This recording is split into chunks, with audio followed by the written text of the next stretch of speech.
Would you like to come out today? Oh, yes, please, said Edward. So they lit his fire, made lots of steam, and Edward puffed away.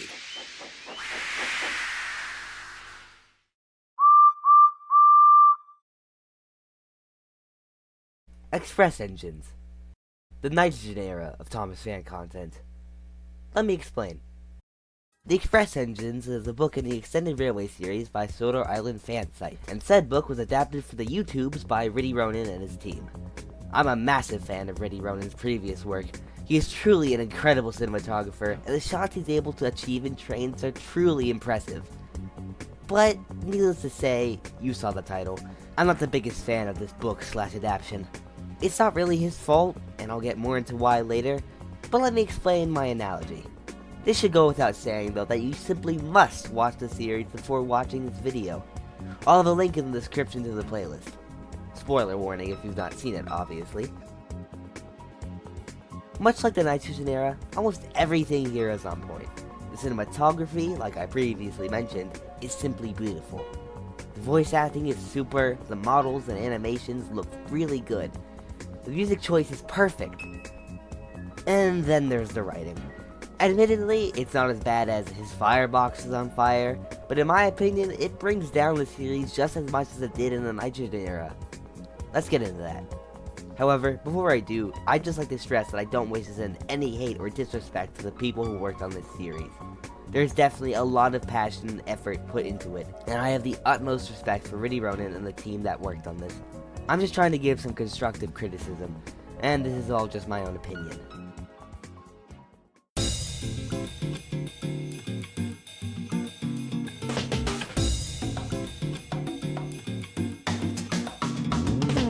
Let's start with the problem I noticed right off the bat. The pacing. So there's 6 videos in this series of adaptations. Blowback, Wonder of the Works, Paint Problems, Fourth Time Unlucky, Keeping Up with Castle, and The Express Engines.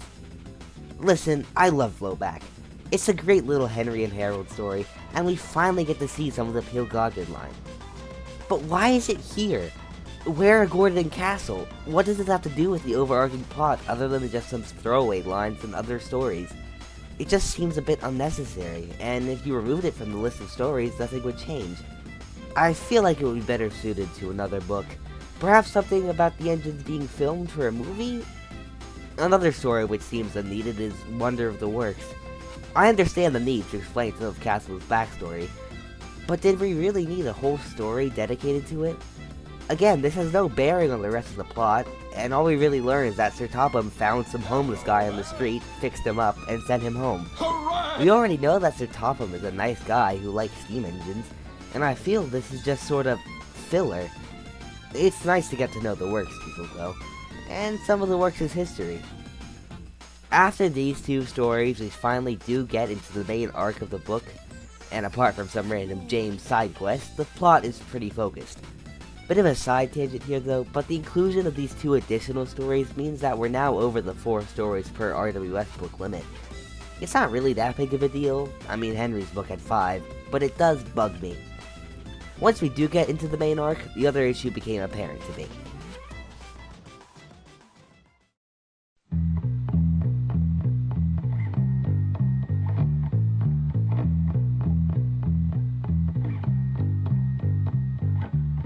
I hate everybody in this. So many characters in this story are just plain unlikable, including the 2 mains. Which is extremely bothersome, as one of the main selling points of these stories was, are you on Team Gordon or Team Castle? Gordon is just a massive grump the whole time. You don't really get the sense that he's insecure about needing help. You get the sense that he's just a tosser who likes being selfish. I do feel bad for Gordon in Keeping Up with Castle and the Express Engines, as it really seems like he just can't get a win. But I can't feel bad for him throughout the book as a whole, because he just acts like a jerk to everyone, including Darby, who's just the purest little thing ever. Yes you are, you're the cutest thing, yes you are. Anyway, how are we supposed to root for him when all we see is him being annoying? And how are we supposed to root for Castle when he just keeps edging Gordon on? He says in Keeping Up with Castle that he's not going to go after Gordon for the whistle code incident, but in the very next scene he's rubbing the Express in Gordon's face. He's also just like a generic Express Engine character. He's pompous, prideful, snarky, and just how are we supposed to feel bad for Castle getting tricked by Gordon when it feels like he needed to be knocked down a peg in the first place? It feels like he's got an ego just as big as Gordon's. In my opinion, if you don't want to have the two teams, I'd show more of Castle and Gordon's admirable qualities. We see a sliver of Gordon's polite and respectful side in keeping up with Castle, for example. Why not show that when he first meets Castle? So our two mains are unlikable. What about the others? I get the impression that they just don't like Gordon. Take, for example, this scene, where James flat out laughs at Gordon while he's being vulnerable. My workload is to be shared with another engine. Pah! That's all. No wonder you're in such a mood. You're going into semi-retirement. Nothing of the sort. James has known Gordon for almost a century at this point. The series takes place in around the 2000s. But when Gordon talks about a very real insecurity of his, James just laughs at him. What a jerk.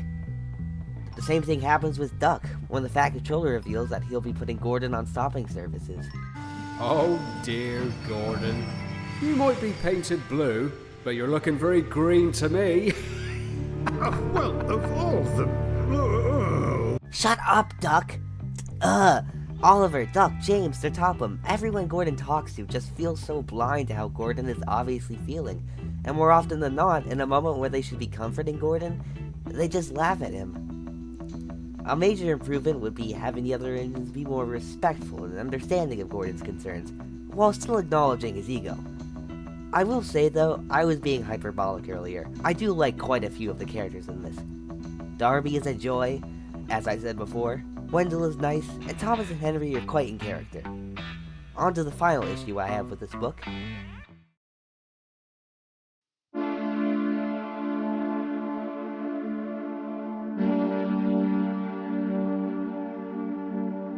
So the big twist in the final story is that the whole reason Gordon was being demoted was because he's about to undergo an overhaul, and the Fat Controller thought he needed a rest.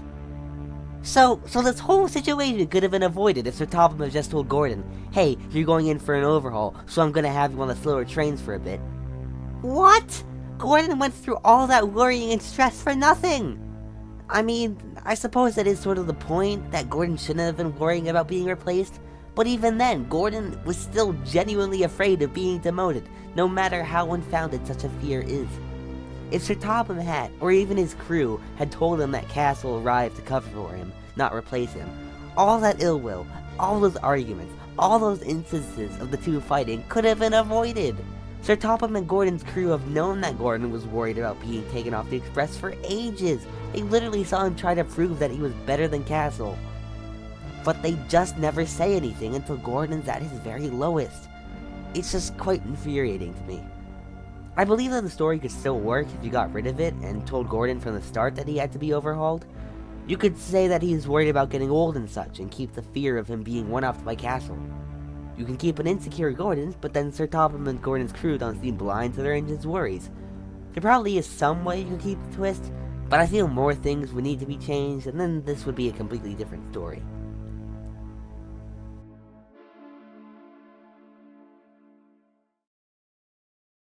So, those are the issues I take with this story.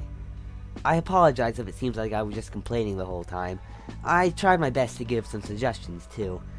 At the end of the day though, this whole book comes from a time when the writers of this fandom were still learning what worked and what didn't.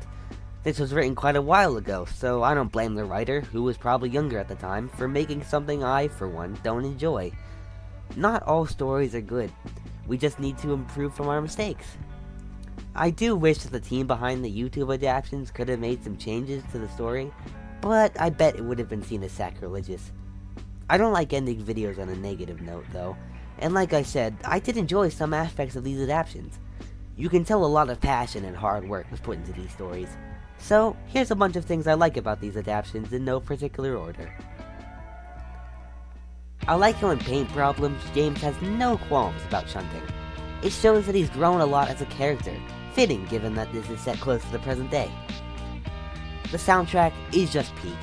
I really want to know where they find all these great tunes. They make the videos feel so cinematic. The graphics in keeping up with Castle and the Express engines are such a nice touch. I like the humor present in the former, and how the latter gives racing game vibes. Very nice. The contests in this are so fun. I like how Gordon's logo isn't just the same branch line coach model, and there's such a variety of rolling stock present in the yards. Darby. Enough said. I love how they opted to go with an actually properly animated forklift and paint problems. It just looks so professional and adds a lot to the scene. You can't tell me this accident wasn't intentional though. AW Dry having contracting engines just makes so much sense and is really fun. I'm glad we're seeing more of these guys in Disney and Brad's book, or at least in the first story. There's little dialogue bits here and there that are quite funny. James is the 12th of Never, Gordon's confusion about castles, the director getting excited, they're all great additions. Castle's introduction goes so hard. I love how the music matches the puffing sound effects. This is just such a good way to introduce him, and you need to rewatch it. I love the small background details present throughout all the videos, such as Duck and Oliver shooting out of the sheds to greet another Westerner, or this naughty truck is derailed here. Stuff like that adds a lot. The cinematography, like I said in the intro, is simply fantastic. These are the kind of shots I dream about getting. Rhydyronen just makes them look so easy. Truly the peak of trained filmmaking. The voice actors all sound perfect. You can really feel the emotion in their deliveries, and all the voices fit the characters very nicely. I especially admire how well they did the laughs. That's something I for one struggle with as a voice actor.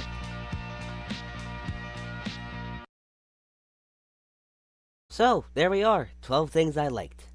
And with that, we've come to the end of this little video essay.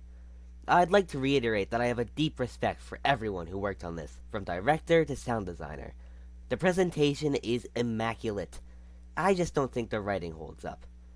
But, at the end of the day, this is just my opinion. If you like Express Engines, good for you. More power to ya. It's just not for me, and that's okay. I am glad that it was made at the end of the day. This is EdwardsDayOut, signing off.